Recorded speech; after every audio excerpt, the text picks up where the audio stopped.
found that Gog and Magog were located in the Quran in only one other reference. In the whole Quran there are only two. One is in Surah Al-Kahf, the other is in Surah Al-Anbiya, the prophets of 21. There are two ayat, and here they are in Surah Al-Anbiya, and this was the bulk of our class last week. Haram means prohibited. Prohibited.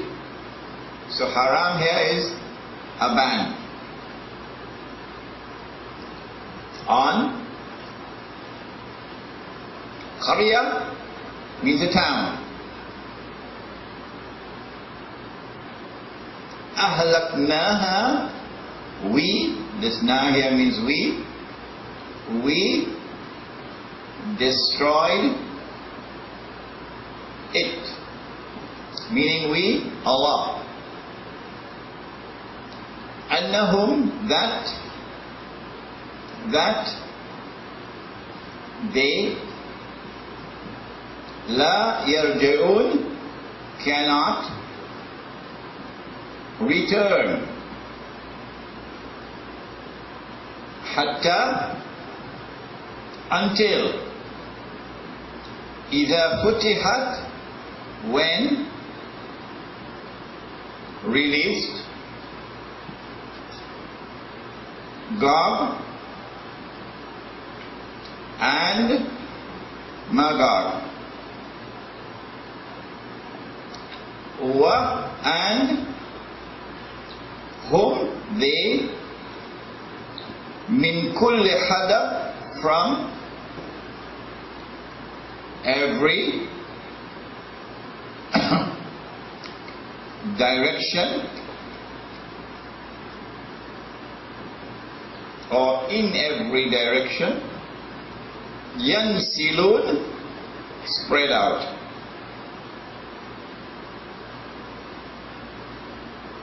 As though you are procreating. You have a child here, you have a child there, you have a child there, you have a child there, you have plenty of children, you spread out. وَحَرَامٌ عَلَى قَرْيَةٍ, there is a ban on a town. أَهْلَكْنَاهَا, which we destroyed. أَنَّهُمْ, that they, the people of the town, لَا يَرْجِعُونَ, cannot return. There is a ban on them that they cannot return to this town. Allah is saying. Hatta, until, you will see, thousands of years will pass, but they cannot return until, meaning return to reclaim the town as their own. They could come out as tourists, that's alright. But they cannot return to reclaim the town as their own. Hatta, until, إِذَا فُتِحَتْ يَأْجُوجُ وَمَأْجُوجُ, until Gog and Magog are released, number one. And having been released, secondly, وَهُمْ مِنْ كُلِّ حَدَبٍ يَنْسِلُونَ, they spread out in all directions. Meaning, they take control of the whole world. When they do that, it will now be the world order of Gog and Magog. No one can destroy it. No possible combination of rivals can destroy their power. No. But the power which they hold over the world, which is literally indestructible, is a power which is used to oppress, fasad, is a power which is used to corrupt. And the world becomes progressively more corrupted. And oppression increases. As oppression increases, as the world grows more corrupted, as globalization marches forward, as they take control of the world and the world order of Gog and Magog, then you will see, Allah is saying, then you will see that these people who were expelled from this town, and who were banned from returning to the town to reclaim it as their own, you will see them returning to reclaim the town as their own. Which town is it? To this class it is crystal clear. Alhamdulillah, to everyone in this class it is crystal clear. Praises you to Allah. But then why is it that outside of this class hardly anyone will agree with us? Let's go outside and ask my brothers, the learned and the distinguished scholars of Islam, who are more learned than I am. And I honor them and I respect them for their learning. And I do not in any way seek to belittle them. But it is an amazing thing for which I don't have an answer, that outside of this class, you'll hardly find anyone in this country who will agree with the translation that I just gave of the ayah. Translation, you've not yet interpreted. Translation. Okay, which town is it? We said, let us use the Prophet ﷺ to answer that question. Remember? We said, let us go to all the ahadith on Gog and Magog and see whether there is any town which is mentioned, which is linked to Gog and Magog, which fits the description. When we went to all the ahadith on Gog and Magog, we found to our surprise that there is only one town. In all the ahadith, only one town mentioned, which is linked to Gog and Magog. And that town is Jerusalem, Baitul Maqdis. And so we came to the conclusion, and we insist that this is the correct conclusion.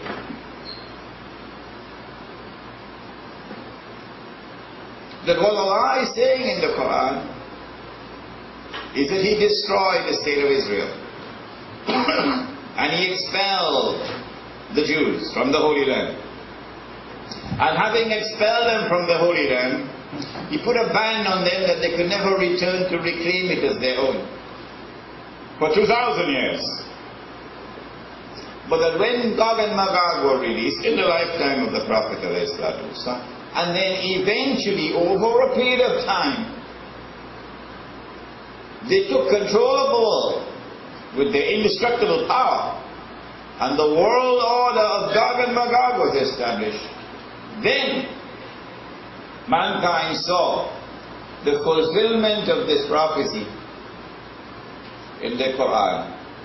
Then mankind saw the Jews being brought back to the Holy Land to reclaim it as their own, indicating that Gog and Magog are the ones who are now in control of the world. They are the ones who have made the return of the Jews to the Holy Land to reclaim it as their own possible. Last week we also made mention of the fact, and I said, if you differ with me, you can throw me out of the window, you remember? That I was not the first to come to the conclusion that this town was Jerusalem. I said that somewhere in the late 50s, maybe in 58 or so, a Pakistani whose name was Mr. Bawani, Ibrahim Ahmad Bawani, rahimahullah, I knew him, wrote a little booklet, a pamphlet really, on Gog and Magog and the state of Israel. I have that booklet with me, that pamphlet. And in that pamphlet, the only thing that is really striking in its importance is his translation of this verse and his identification of the town as Jerusalem. The rest of the pamphlet is mediocre. But this is there, that the town is Jerusalem. And in the preface of this pamphlet, Mr. Bawani records his appreciation to Maulana Fadlur Rahman Ansari rahimahullah, who he said explained the subject to him. And so I came to the conclusion that if Maulana Ansari explained the subject to Mr. Bawani, and if by far the most important point made in the pamphlet is the identification of the town as Jerusalem, I came to the conclusion that my teacher, Maulana Ansari, also held the view that the town was Jerusalem.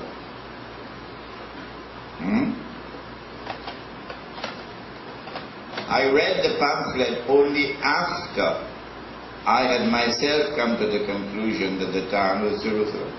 This was about 10 years ago. And when I read the pamphlet, my heart was fluttering with joy that my teacher also came to the same conclusion. And I said to you, if you feel that this was an improper interpretation I made out of that pamphlet, you could throw me out of the window. Now then, what remains is for us to now identify Gog and Magog. It will not suffice for us to say that Gog and Magog is modern Western civilization. We want something more precise than that.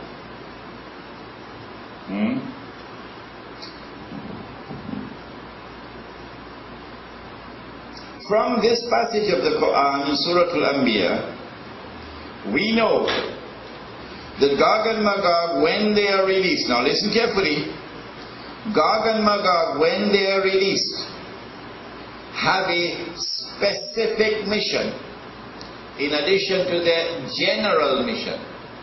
Their specific mission is to liberate the Holy Land and bring the Jews back to the Holy Land. That's their specific mission. In other words, we are looking for a people with a trademark. Their trademark is an obsession with the Holy Land.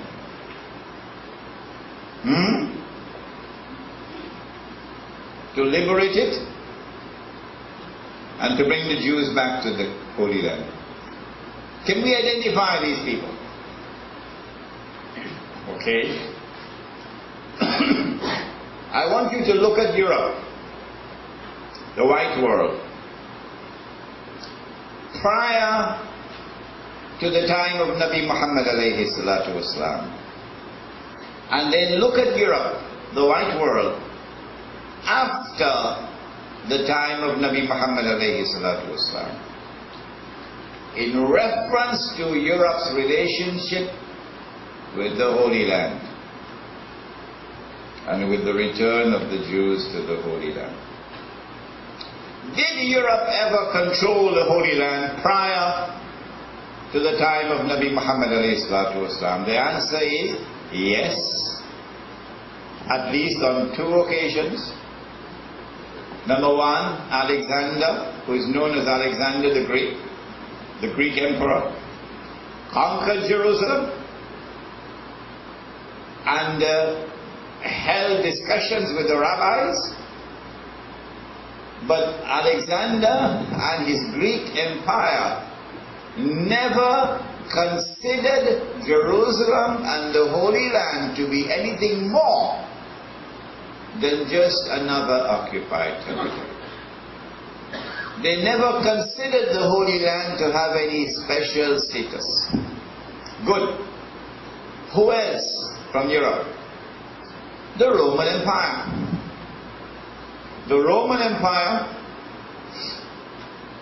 when Rome was pagan, and then the Roman Empire, when Rome became Christian, Constantine. And on both occasions, the Roman Empire never considered the Holy Land to have any special status. You can go and see the movie Passion of Christ, and you see the Roman government in the Holy Land. They never considered this to be other than just a backward province of the Roman Empire. Now look at Europe after Nabi Muhammad alayhi salatu wasalam.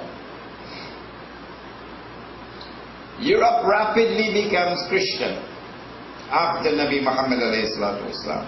Christianity spreads quickly. And then suddenly the Pope, a white man, is obsessed with liberating the Holy Land.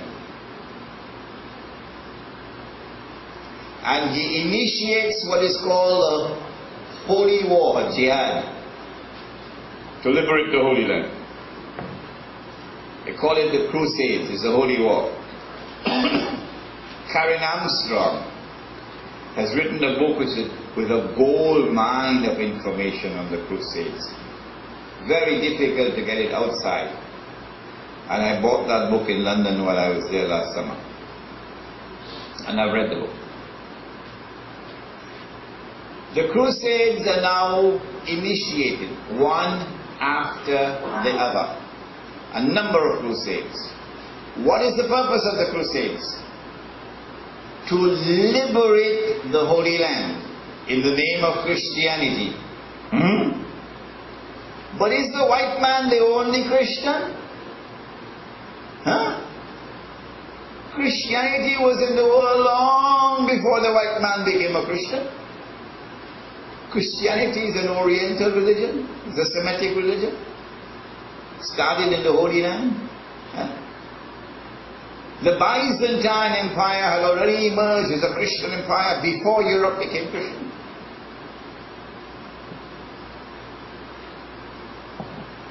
And now Europeans march to the Holy Land to liberate the Holy Land in the name of Christianity. But guess what? Has it ever occurred to you that no other Christians participated in the Crusades? Only the white? Nobody else? Isn't that strange? And secondly, that when the white crusaders passed through the Byzantine Empire to get to the Holy Land, they fought their own Christian brothers.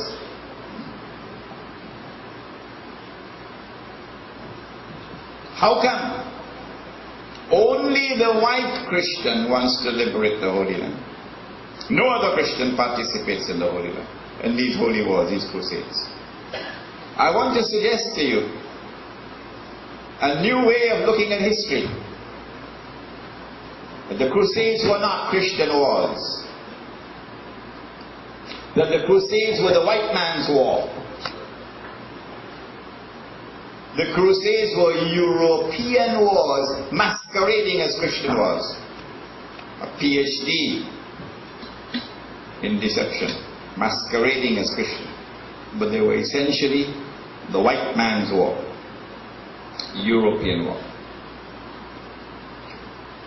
And when Europe decided to cast off the clothes of Christianity, as unceremoniously as Europe had adopted itself to be Christian, one Sunday morning Europe decided we don't want to be Christian anymore.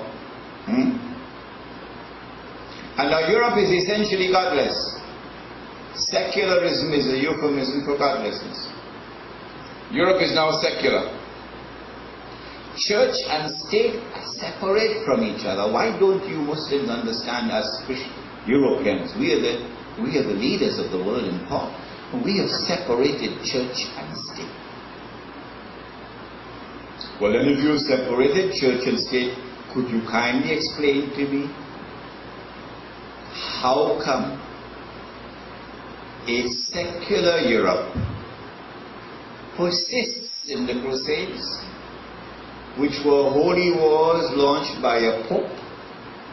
Can you explain to me that Britain continues the Crusades and brings the Crusades to its conclusion? Where's the evidence? In 1917, December 1917, when the British army defeated the Ottoman Islamic army and entered into Jerusalem, what did General Allenby say? The British general. He said, today the Crusades are now over.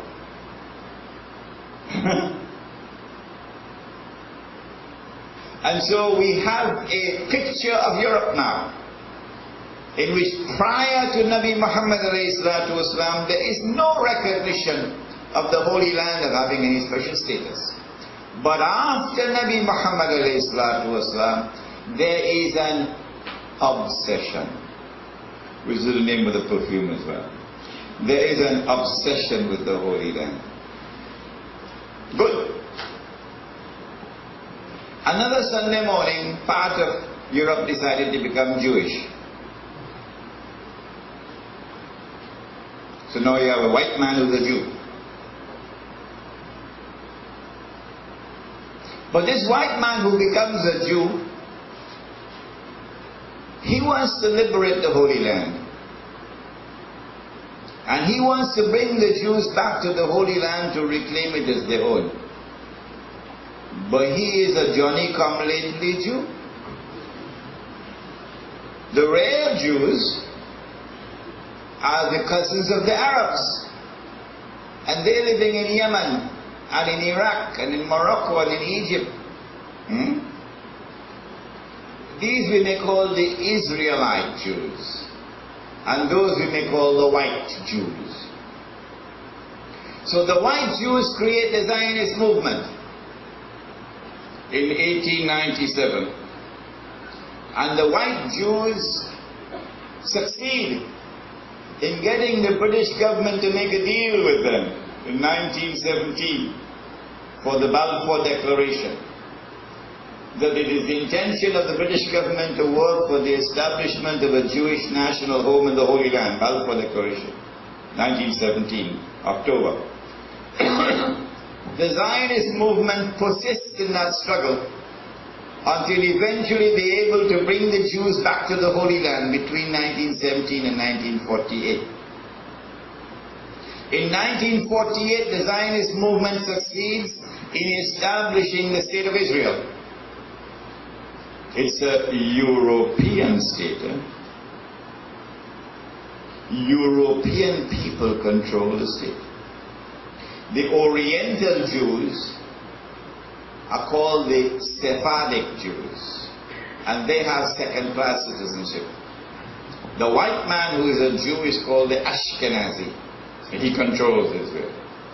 But the strange thing is that the Oriental Jews or the Israelite Jews never participated in the struggle to liberate the Holy Land.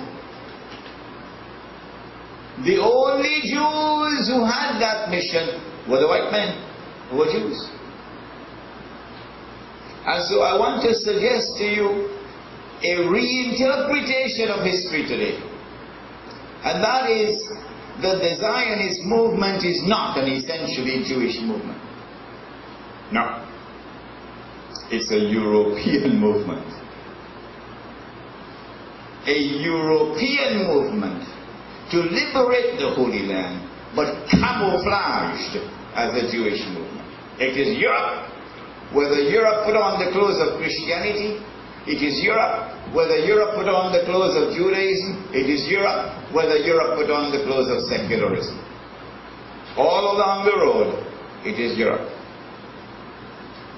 And so very clearly, using this verse of these two verses of the Quran, we're able to see that Gog and Magog must be located in European civilization, the white world.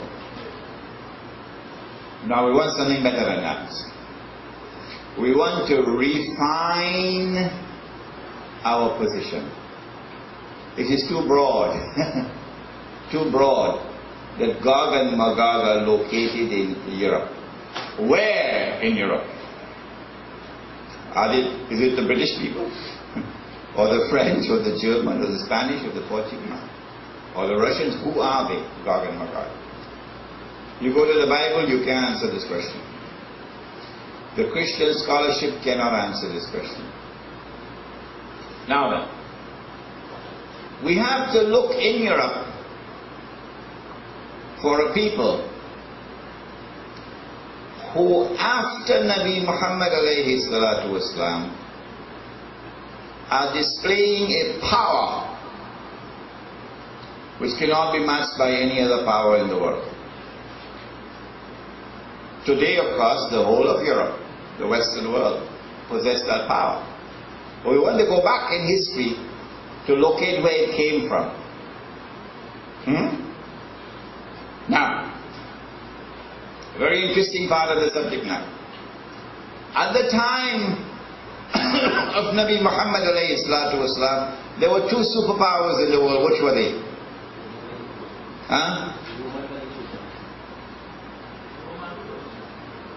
It was called Rome, but it was the Byzantine Empire, which is headquarters in Constantinople. And the second one was the Persian Empire, Kesra.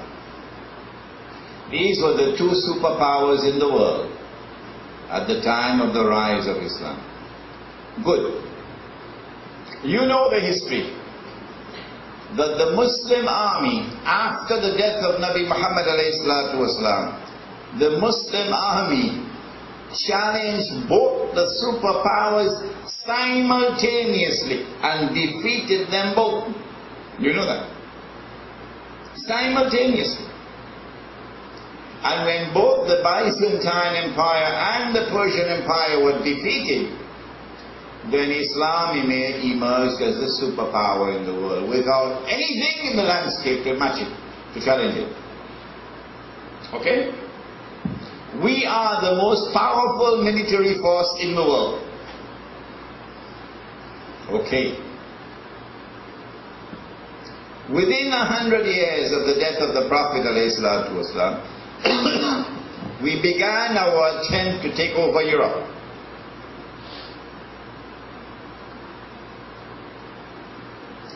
Whether you want to describe this as Islamic imperialism or not, it's a different subject which we're not going to enter into.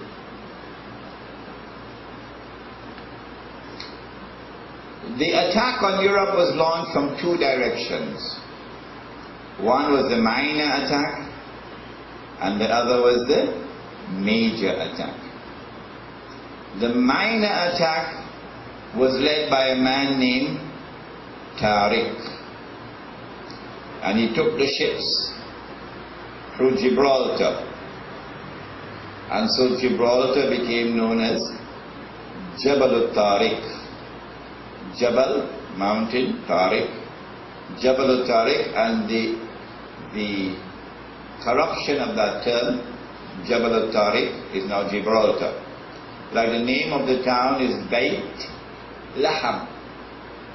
Beit Laham, meat market. What is it called today? Bethlehem. Bethlehem. Beit Laham. So Gibraltar. When he got over to the mainland, he burnt his boats. You remember?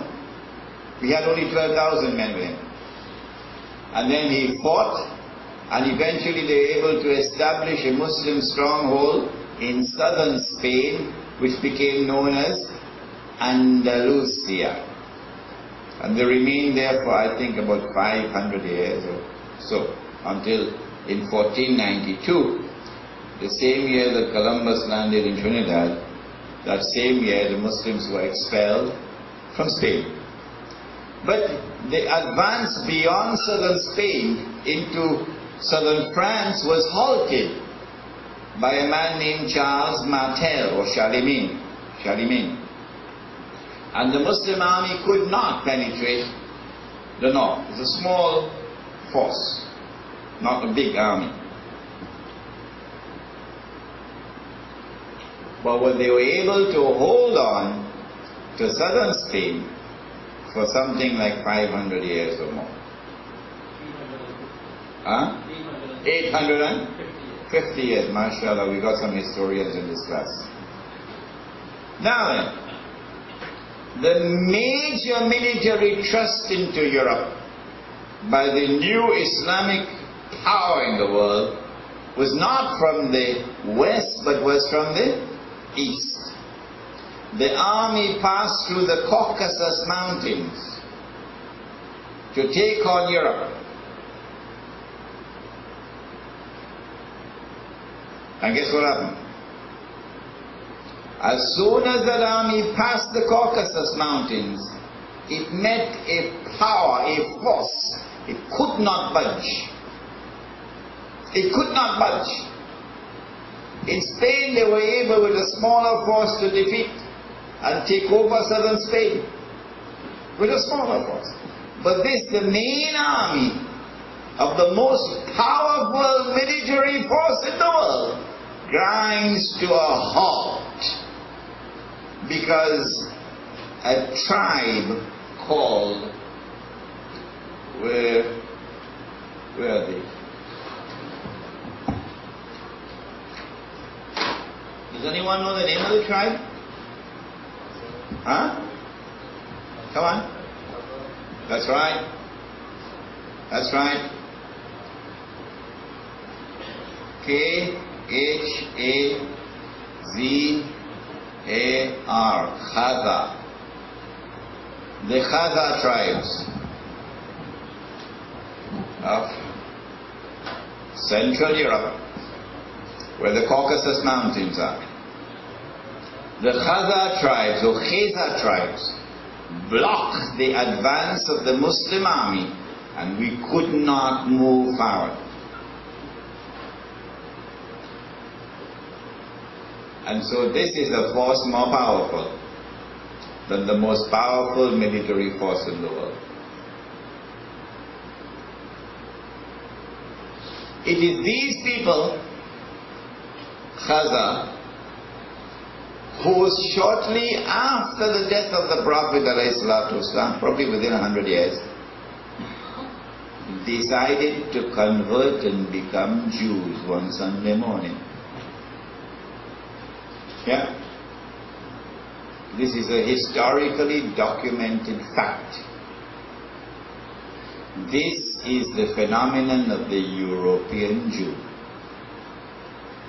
The Khazar tribes, which displayed a military power, which made them more powerful than the most powerful military force in the world. The Khazar tribes decided to convert and become Jewish. But when they converted to become Jewish, they had no special relationship with the Torah. They were not religious people. They became Jews for essentially political purposes. And they never had any attachment with the Jewish religious law and the life that is sacred. These European Jews now spread out from Central Europe, and they go and they take over, for example, Poland. And Poland becomes almost totally controlled by the European Jew. Many Israeli rulers have come from Poland. And then they leave Poland and they move out into Western Europe. And as they move out into Western Europe, they become the driving forces behind the French Revolution. And they become the driving forces behind the Bolshevik Revolution, which overturns Russia. And having overturned Western Europe, they then cross the Atlantic. And over a period of maybe 50 years or less, they're able to take control of the United States. To such an extent that in 1916, the showdown took place. Henry Ford is the most popular American alive. He's an icon of America. He's the man who took the automobile which was the exclusive privilege of the wealthy. Only the rich could afford a motor car. And Henry Ford, through his introduction of the production lines in Detroit, is able to bring down the cost of a motor car to about $700 or $750. And so millions of Americans can now afford to buy a motor car thanks to Henry Ford. Henry Ford also doesn't bother about market wage and minimum wage. Henry Ford decides, I want to pay my labor force a wage which is a just wage. And me care what the others pay. And so he pays a just wage. And in paying a just wage, and in showing his genius in establishing the production line, and bringing the motor car and making it available to the average American, Henry Ford became the most popular American, more popular than the president.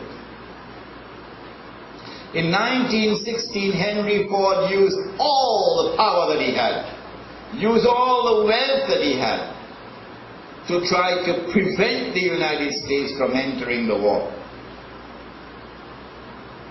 But the Jews had made a deal with Britain. What was the deal? If you will promise to give us the Holy Land, we'll bring the United States in the war. Public opinion in the United States from 1914 to 1916 was against entering into the war. You can check all of this out, yourself. Do the research. And yet, the European Jew, who is now an American Jew, through his skillful control of the media, through his skillful manipulation of public opinion, through the skillful influence he exerts upon the White House, the European Jew succeeds in 1916 in bringing the United States into the war. And so we now have identified something more than simple Western civilization, something more than simply the white world order. We are now capable of refining our definition and locating Gog and Magog in a special part of Europe from where they spread out. They are the Khazars Tribes, who eventually converted and became Jews. Now, let me recommend to you a book. There's only one real book to read on this subject.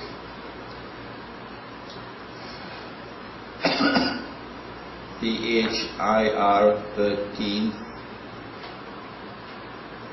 Tribe by, anybody remembers the name of the author? No? It's a Hungarian historian, Koestler, K-O-E-R-S-L-E-R, something like that is the name. But the book is on the internet, you can download it. Just fiddle around with something like 13 Tribe on the internet and see. Spell it? 13th.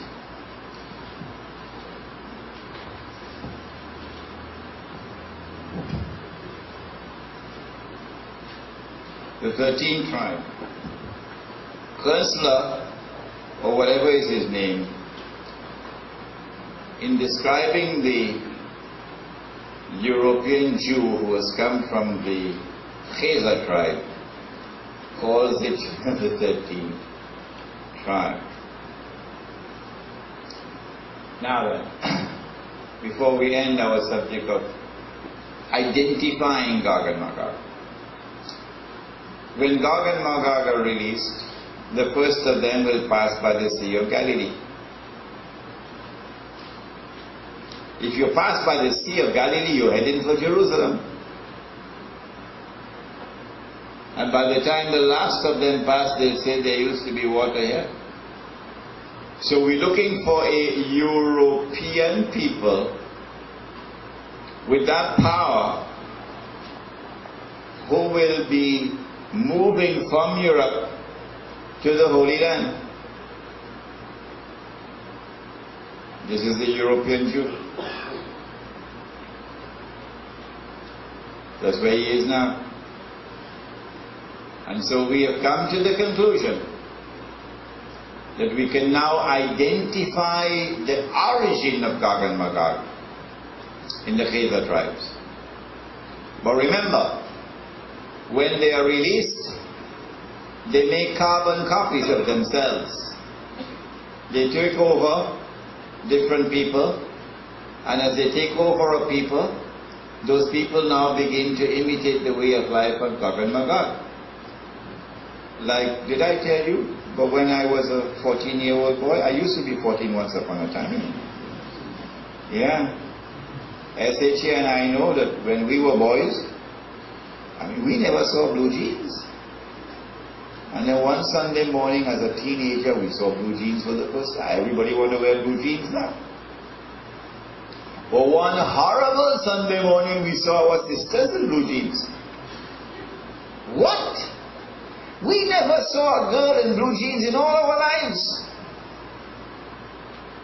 You all don't know this experience, you know. But we had. And then, worse than that came. The day when we saw our fathers wearing blue jeans. And then even worse than that, the day when mothers started wearing blue jeans. And then worse than that, when grandpa started wearing blue jeans. And then we see grandma in blue jeans. Huh? And then one day you see the priest in blue jeans. You see the rabbi in blue jeans. And if you wait long enough, you might even see blue jeans on the mimbar giving the khutbah one day. And we saw the Chinese in blue jeans. And the Japanese in blue jeans. And holy of all holies, one day we saw the black African in blue jeans. And then we saw the Arab in blue jeans. And the Persians in blue jeans. And even the Pakistanis in blue jeans. What's going on? What's going on? Is this by accident, I ask you? Put on your thinking cap. And so while Gog and Magog emerged from the Khazars tribes, that's only the origin. As they embrace other people, they expand, they multiply, and they create carbon copies of themselves. Until eventually 999 out of every 1,000 becomes a carbon copy of Gog and Magog. When that happens, then the Muslim who follows Nabi Muhammad ﷺ is a very lonely creature. Because he's out of step with the rest of the world. He's different. And they now grinding their teeth with anger. Why can't these Muslims dress the way we dress? Live the way we live? Why they always have to talk about this Insha'Allah and Subhanallah and Alhamdulillah and MashaAllah? But we give up that kind of language long time ago. We don't use these expressions anymore. But look at them Muslims. And so life becomes difficult for a Muslim. How difficult? What did the Prophet say about hot coals? He said the time will come when in order to live the life of Islam, it will be equivalent to holding hot coals. You know what's the implication of that? If you have an Islam and you are moving serenely and quietly and peacefully, and you have the experience of hot coals, brother, you ain't have Islam. That's the implication. Alright?